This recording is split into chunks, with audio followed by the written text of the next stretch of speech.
How to share YouTube videos on WhatsApp.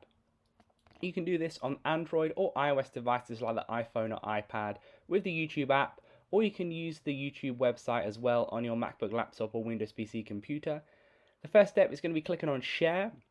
It should be underneath the video title if you open the web page or YouTube app here. Then you can click on the WhatsApp app if you scroll along in the share menu if you're using the YouTube app, or you can just click on copy the link, or you can just go directly to the top of the page, copy and paste the URL.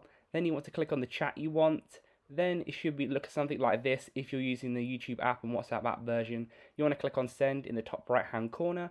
Then if you click on the WhatsApp chat, you should be able to click on the video and then it kind of open up without opening the YouTube website or the YouTube app. You should just be able to view it within there, and it's also the same type of thing if you copy and paste a YouTube link.